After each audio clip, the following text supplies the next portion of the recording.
Levítico capítulos 13 e 14. O Senhor disse a Moisés e a Arão: se alguém tiver um inchaço, uma erupção ou uma descoloração que possa ser sinal de lepra, essa pessoa será levada ao sacerdote Arão ou a um de seus filhos. O sacerdote examinará a região afetada da pele. Se houver ali pelos que ficaram brancos e parecer que o problema é mais profundo que a pele, é lepra. E o sacerdote que examinar a pessoa a declarará cerimonialmente impura. Se, contudo, a região afetada da pele apresentar apenas uma descoloração branca e a mancha não for mais profunda que a pele, e se os pelos da região não se tornaram brancos, o sacerdote isolará a pessoa por 7 dias. No 7º dia, ele a examinará novamente. Se constatar que a região afetada não mudou e o problema não se espalhou pela pele, isolará a pessoa por mais 7 dias. No 7º dia, voltará a examiná-la. Se constatar que a área afetada diminuiu e não se espalhou, o sacerdote declarará a pessoa cerimonialmente pura. Era apenas uma erupção. A pessoa lavará suas roupas e ficará pura, mas se a erupção vier a se espalhar depois de o sacerdote examinar a pessoa e a declarar pura, ela voltará para ser examinada. Se o sacerdote constatar que a erupção se espalhou, declarará a pessoa cerimonialmente impura, pois é de fato lepra. Quem apresentar algum sinal de lepra irá ao sacerdote para ser examinado. Se o sacerdote encontrar um inchaço branco na pele, se alguns pelos sobre a mancha tiverem ficado brancos e se houver uma ferida aberta na região afetada, é um caso crônico de lepra e o sacerdote declarará a pessoa cerimonialmente impura. Nesses casos, não será necessário isolar a pessoa para avaliá-la, pois é evidente que a pele está contaminada pela doença. Se a lepra se espalhar por toda a pele da pessoa e cobrir seu corpo da cabeça aos pés, o sacerdote examinará a pessoa infectada. Se constatar que a doença cobre todo o corpo, declarará a pessoa cerimonialmente pura. Uma vez que a pele se tornou completamente branca, a pessoa está pura. Mas se aparecerem feridas abertas, a pessoa infectada será declarada cerimonialmente impura. O sacerdote fará essa declaração assim que vir uma ferida aberta, pois esse tipo de ferida indica a presença de lepra. Se, contudo, as feridas sararem e se tornarem brancas como o resto da pele, a pessoa voltará ao sacerdote para ser examinada.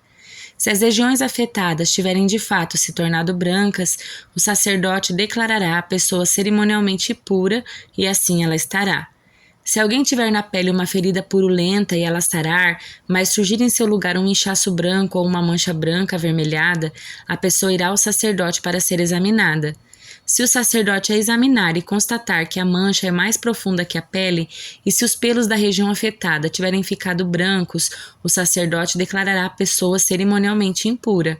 A ferida purulenta indica a lepra, mas se o sacerdote não encontrar pelos brancos na região afetada e parecer que a mancha não é mais profunda que a pele e até diminuiu, o sacerdote isolará a pessoa por 7 dias. Se nesse período a mancha ou inchaço se espalharem na pele, o sacerdote declarará a pessoa cerimonialmente impura, pois é sinal de lepra. Se, contudo, a região afetada não aumentar nem se espalhar, é apenas a cicatriz da ferida, e o sacerdote declarará a pessoa cerimonialmente pura. Se alguém sofrer uma queimadura na pele e aparecerem na região feridas abertas de cor branca, avermelhada ou completamente branca, o sacerdote a examinará. Se constatar que os pelos na região afetada ficaram brancos e se parecer que a mancha é mais profunda que a pele, surgiu lepra na queimadura. O sacerdote declarará a pessoa cerimonialmente impura, pois sem dúvida é lepra. Mas se não encontrar pelos brancos na região afetada e se parecer que a ferida não é mais profunda que a pele e tiver diminuído, o sacerdote isolará a pessoa por 7 dias.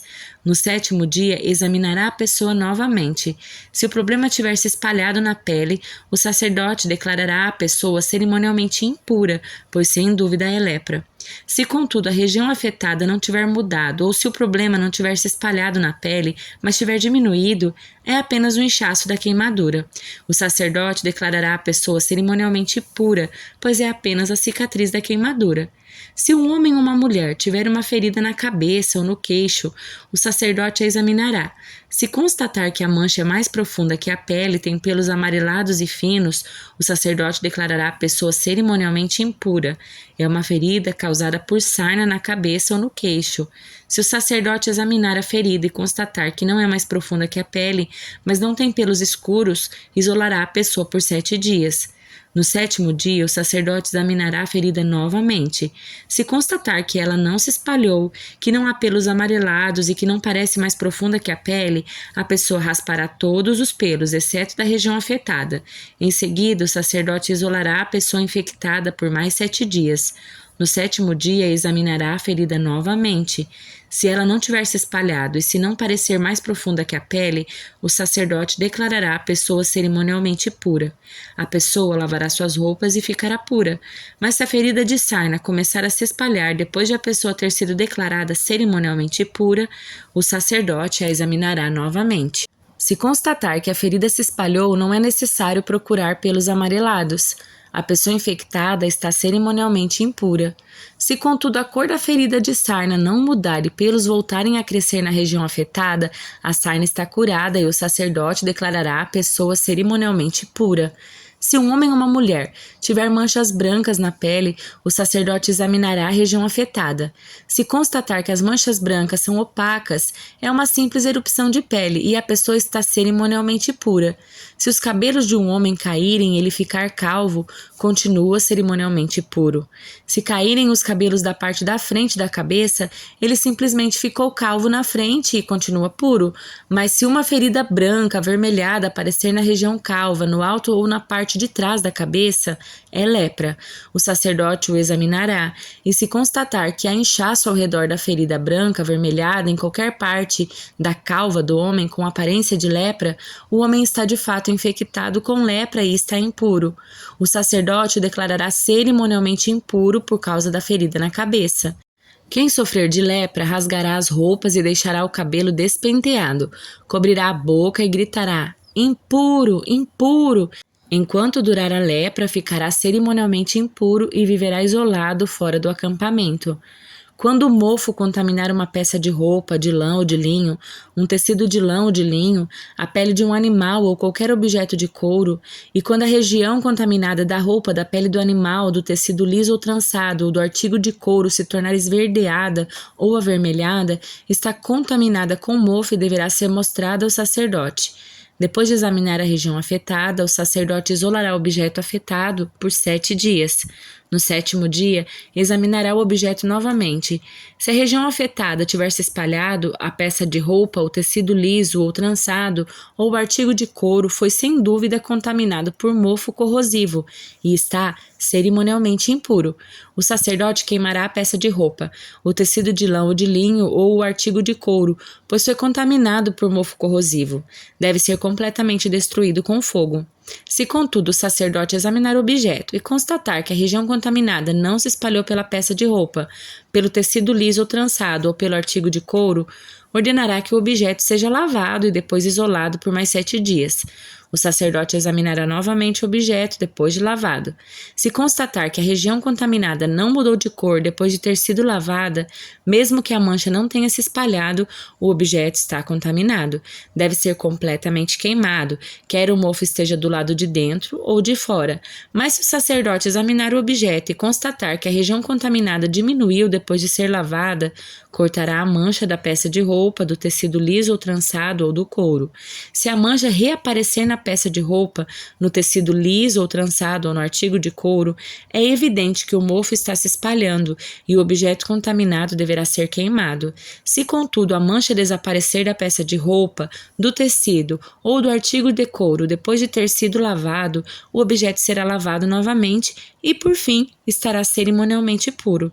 Estas são as instruções referentes ao mofo que contamina roupas de lã ou linho, tecidos lisos ou trançados ou qualquer objeto de couro.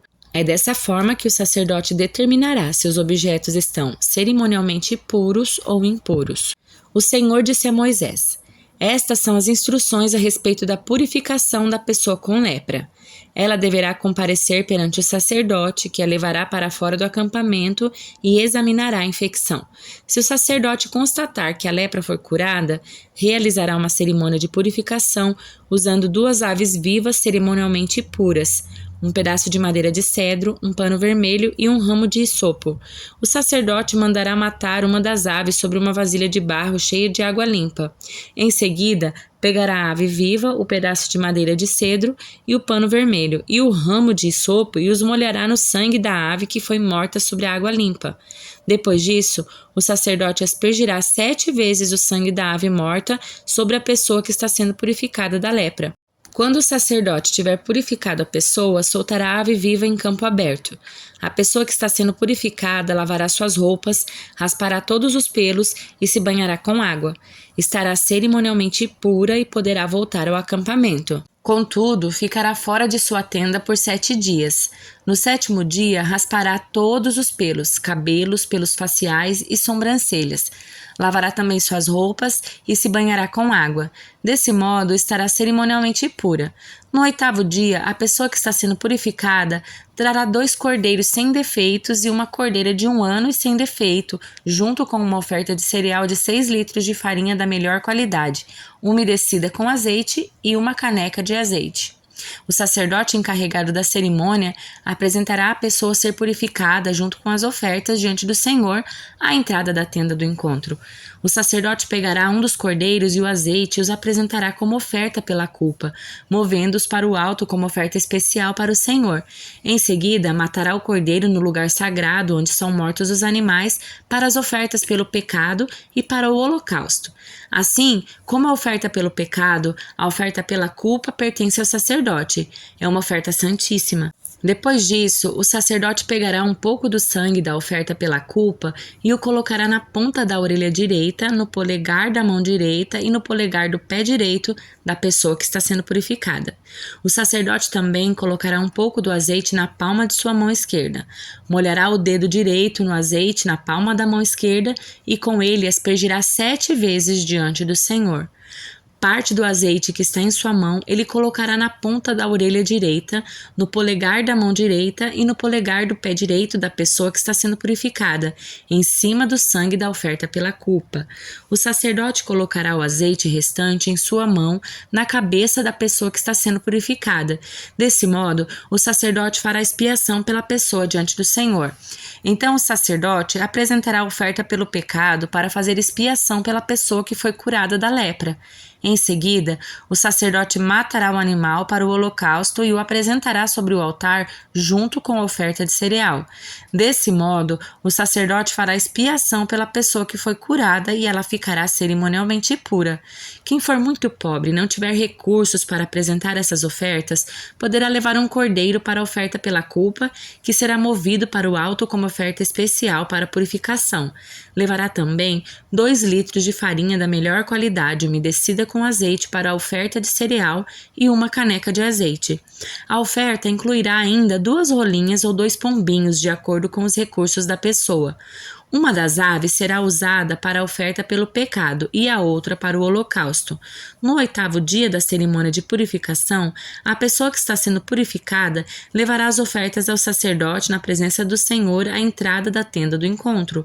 O sacerdote pegará o cordeiro para a oferta pela culpa junto com o azeite e os moverá para o alto como oferta especial para o Senhor. Depois disso, o sacerdote matará o cordeiro para a oferta pela culpa. Pegará um pouco do sangue e o colocará na ponta da orelha direita, no polegar da mão direita e no polegar do pé direito da pessoa que está sendo purificada.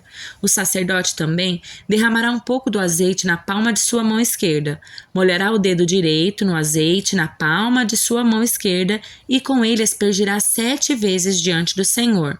Parte do azeite que está em sua mão, ele colocará na ponta da orelha direita, no polegar da mão direita e no polegar do pé direito da pessoa que está sendo purificada, em cima do sangue da oferta pela culpa. O sacerdote colocará o azeite restante em sua mão, na cabeça da pessoa que está sendo purificada. Desse modo, o sacerdote fará expiação pela pessoa diante do Senhor. Então o sacerdote oferecerá as 2 rolinhas ou os 2 pombinhos de acordo com os recursos da pessoa. Uma das aves é uma oferta pelo pecado e a outra é um holocausto. Serão apresentados junto com a oferta de cereal. Desse modo, o sacerdote fará expiação pela pessoa diante do Senhor. Essas são as instruções para a purificação daqueles que se recuperaram da lepra, mas que não têm recursos para levar as ofertas requeridas para a cerimônia de purificação. Então o Senhor disse a Moisés e a Arão: quando chegarem a Canaã, a terra que eu lhes dou como propriedade, e eu contaminar com manchas de mofo algumas das casas de sua terra, o dono de uma dessas casas irá ao sacerdote e dirá: minha casa parece ter manchas de mofo. Antes de entrar para examinar a casa, o sacerdote mandará esvaziá-la a fim de que nada dentro dela seja declarado cerimonialmente impuro. Em seguida, entrará na casa e examinará o mofo nas paredes. Se encontrar manchas esverdeadas ou avermelhadas e a contaminação parecer mais profunda que a superfície da parede, o sacerdote sairá pela porta e isolará a casa por 7 dias. No 7º dia, o sacerdote voltará para examiná-la. Se constatar que as manchas se espalharam nas paredes, o sacerdote ordenará que as pedras da área afetada sejam removidas e levadas para fora da cidade até um lugar cerimonialmente impuro. Depois disso, as paredes internas da casa serão inteiramente raspadas e o material raspado será jogado num lugar impuro fora da cidade. Outras pedras serão trazidas para substituir as que foram removidas e as paredes serão rebocadas com barro novo. Se, contudo, o mofo reaparecer depois de todas as pedras terem sido substituídas e de a casa ter sido raspada e rebocada de novo, o sacerdote voltará e examinará a casa. Se constatar que as manchas de mofo se espalharam, é evidente que as paredes foram contaminadas por mofo corrosivo e a casa está impura. Será demolida e suas pedras, madeira e todo o seu reboco serão levados para fora da cidade até um lugar cerimonialmente impuro. Quem entrar na casa durante o período de isolamento ficará cerimonialmente impuro até o entardecer. Quem dormir ou comer na casa deverá lavar suas roupas. Se, contudo, o sacerdote voltar para examinar a casa e constatar que as manchas de mofo não reapareceram depois de colocado o reboco novo, ele a declarará pura, pois é evidente que o mofo desapareceu. A fim de purificar a casa, o sacerdote pegará 2 aves, um pedaço de madeira de cedro, um pano vermelho e um ramo de isopo. Matará uma das aves sobre uma vasilha de barro cheia de água limpa. Pegará o pedaço de madeira de cedro, o ramo de isopo, o pano vermelho e a ave viva e os molhará no sangue da ave morta e na água limpa. Em seguida, aspergirá a mistura sobre a casa 7 vezes. Quando o sacerdote tiver purificado a casa exatamente dessa forma, soltará a ave viva em campo aberto fora da cidade. Desse modo, o sacerdote fará expiação pela casa e ela ficará cerimonialmente pura. Essas são as instruções para lidar com lepra, incluindo feridas de sarna, com manchas de mofo sobre as peças de roupa ou numa casa e com inchaços, erupções ou descolorações da pele. Esse procedimento determinará se a pessoa ou objeto está cerimonialmente puro ou impuro. Essas são as instruções a respeito da lepra e do mofo.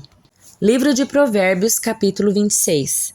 Como neve no verão e chuva na colheita, assim a honra é imprópria para o tolo. Como o pardal que alça voo e a andorinha que atravessa o céu, a maldição imerecida não pousa sobre quem a ela é dirigida. Conduz o cavalo com o chicote, o jumento com o freio e o tolo com a vara nas costas. Não responda aos argumentos insensatos do tolo para que não se torne como ele. Responda aos argumentos insensatos do tolo para que ele não se considere sábio. Confiar ao tolo a responsabilidade de transmitir uma mensagem é como cortar o próprio pé ou beber veneno. Um provérbio na boca do tolo é tão inútil quanto uma perna paralisada. Honrar o tolo é tão insensato quanto amarrar a pedra à tiradeira. Um provérbio na boca do tolo é como um ramo cheio de espinhos na mão de um bêbado. Quem contrata um tolo ou o primeiro que passa é como o arqueiro que atira por acaso. Como o cão que volta ao seu vômito, assim o tolo repete sua insensatez. Há mais esperança para o tolo que para aquele que se considera sábio. O preguiçoso diz: há um leão no caminho. Tenho certeza de que há um leão lá fora. Como a porta gira nas dobradiças, assim o preguiçoso se revira na cama. O preguiçoso pega a comida na mão, mas não se dá o trabalho de levá-la à boca. O preguiçoso se considera mais esperto que 7 conselheiros sábios. Meter-se em discussão alheia é como puxar um cachorro pelas orelhas. O louco que atira com arma mortal causa tanto estrago quanto quem mente para um amigo e depois diz: estava só brincando. Sem lenha, o fogo se apagará. Sem intrigas, as brigas cessam. Como as brasas acendem o carvão e o fogo acende a lenha, assim o briguento provoca conflitos. Calúnias são como petiscos saborosos que descem até o íntimo de quem ouve. Palavras suaves podem esconder um coração perverso, como uma camada de esmalte cobre o vaso de barro. As pessoas podem encobrir o ódio com palavras agradáveis, mas isso não passa de engano. Ainda que pareçam amáveis, não acredite nelas, seu coração está cheio de maldade. Mesmo que escondam o ódio dissimuladamente, sua maldade será exposta em público. Quem prepara uma armadilha para outros, nela cairá. Quem rola uma pedra sobre os outros, por ela será esmagado. A língua mentirosa odeia suas vítimas. Palavras bajuladoras causam ruína. Evangelho de Lucas, capítulo 8.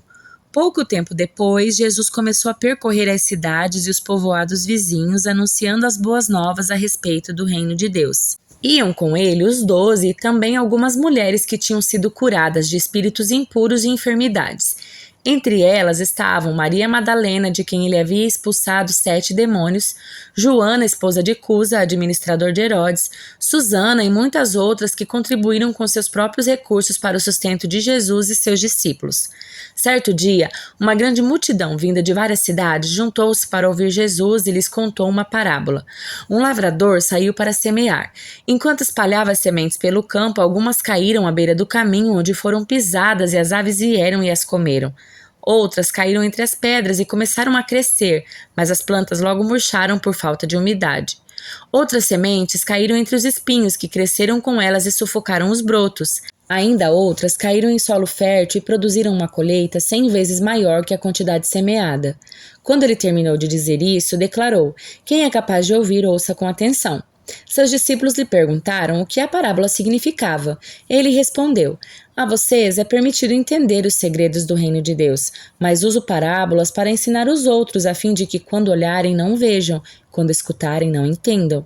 Este é o significado da parábola. As sementes são a palavra de Deus. As sementes que caíram à beira do caminho representam os que ouvem a mensagem, mas o diabo vem e arranca do coração deles e os impedem de crer e serem salvos. A semente no solo rochoso representa os que ouvem a mensagem e a recebem com alegria. Uma vez, porém, que não têm raízes profundas, creem apenas por um tempo, depois desanimam quando enfrentam provações.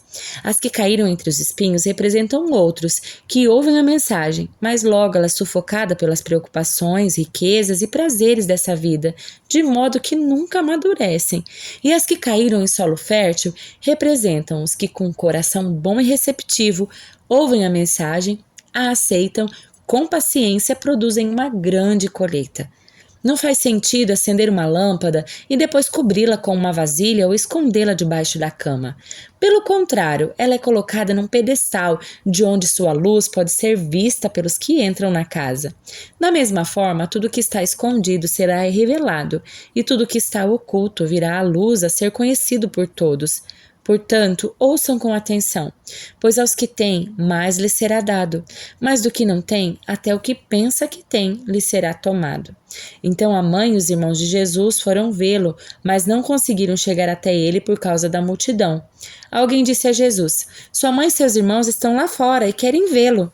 Jesus respondeu: "Minha mãe e meus irmãos são aqueles que ouvem a palavra de Deus e a praticam." Certo dia, Jesus disse a seus discípulos: "Vamos para o outro lado do mar." Assim entraram num barco e partiram. Durante a travessia, Jesus caiu no sono. Logo, porém, veio sobre o mar uma tempestade forte. O barco começou a se encher de água, colocando-os em grande perigo. Os discípulos foram acordá-lo, clamando: "Mestre, mestre, vamos morrer!" Quando Jesus despertou, repreendeu o vento e as ondas violentas. A tempestade parou, tudo se acalmou. Então ele lhes perguntou: "Onde está a sua fé?" Admirados e temerosos, os discípulos diziam entre si: "Quem é este homem? Quando ele ordena, até os ventos e o mar obedecem." Então chegaram à região dos Gadarenos, do outro lado do mar da Galileia. Quando Jesus desembarcou, um homem possuído por demônios veio ao seu encontro. Fazia muito tempo que ele não tinha casa nem roupas, vivia no cemitério fora da cidade. Assim que viu Jesus, gritou e caiu diante dele. Então disse em alta voz: "Por que vem me importunar, Jesus, Filho do Altíssimo? suplico que não me atormente. Pois Jesus já havia ordenado que o espírito impuro saísse dele. Esse espírito tinha dominado o homem em várias ocasiões. Mesmo quando era colocado sob guarda, com os pés e as mãos acorrentados, ele quebrava as correntes e, sob controle do demônio, corria para o deserto. Jesus lhe perguntou: "Qual é o seu nome?" "Legião", respondeu ele, pois havia muitos demônios dentro do homem, e imploravam que Jesus não os mandasse para o abismo. Ali perto, uma grande manada de porcos pastava na encosta de uma colina, e os demônios suplicaram que ele os deixasse entrar nos porcos. Jesus lhes deu permissão. Os demônios saíram do homem, entraram nos porcos, e toda a manada se atirou pela encosta íngreme para dentro do mar e se afogou. Quando os que cuidavam dos porcos viram isso, fugiram para uma cidade próxima e para os seus arredores, espalhando as notícias. O povo correu para ver o que havia ocorrido. Uma multidão se juntou ao redor de Jesus e eles viram o homem que havia sido liberto dos demônios. Estava sentado aos pés de Jesus, vestido em perfeito juízo, e todos tiveram medo. Os que presenciaram os acontecimentos contaram aos demais como o homem possuído por demônios tinha sido curado. Todo o povo da região dos Gadarenos suplicou que Jesus fosse embora, pois ficaram muito assustados. Então ele voltou ao barco e partiu. O homem que tinha sido liberto dos demônios suplicou para ir com ele, mas Jesus o mandou para casa, dizendo: "Volte para sua família e conte a eles tudo o que Deus fez por você." E o homem foi pela cidade inteira, anunciando tudo o que Jesus tinha feito por ele. Do outro lado do mar, as multidões receberam Jesus com alegria, pois o estavam esperando. Então um homem chamado Jairo, um dos líderes da sinagoga local, veio e se prostrou aos pés de Jesus, suplicando que ele fosse à sua casa. Sua única filha, de cerca de 12 anos, estava à beira da morte. Jesus o acompanhou, cercado pela multidão. Uma mulher no meio do povo sofria havia 12 anos de uma hemorragia sem encontrar cura. Ela se aproximou por trás de Jesus e tocou na borda do seu manto. No mesmo instante, a hemorragia parou. "Quem tocou em mim?" perguntou Jesus. Todos negaram e Pedro disse: "Mestre, a multidão toda se aperta em volta do Senhor." Jesus, no entanto, disse: "Alguém certamente tocou em mim, pois senti de mim sair poder." Quando a mulher percebeu que não poderia permanecer despercebida, começou a tremer e caiu de joelhos diante dele. Todos a ouviram explicar por que havia tocado nele e como havia sido curada de imediato. Então ele disse: "Filha, sua fé a curou. Vá em paz." Enquanto Jesus ainda falava com a mulher, chegou um mensageiro da casa de Jairo, líder da sinagoga, a quem disse: "Sua filha morreu. Não incomode mais o mestre." Ao ouvir isso, Jesus disse a Jairo: "Não tenha medo, apenas creia, e ela será curada." Quando chegaram à casa de Jairo, Jesus não deixou que ninguém o acompanhasse, exceto Pedro, João, Tiago e o pai e a mãe da menina. A casa estava cheia de gente chorando e se lamentando, mas ele disse: "Parem de chorar, ela não está morta, está apenas dormindo." A multidão riu dele, pois todos sabiam que ela havia morrido. Então Jesus a tomou pela mão e disse em voz alta: "Menina, levante-se." Naquele momento, ela voltou à vida e levantou-se de imediato. Então Jesus ordenou que dessem alguma coisa para ela comer. Os pais dela ficaram maravilhados, mas Jesus insistiu que não contassem a ninguém o que havia acontecido.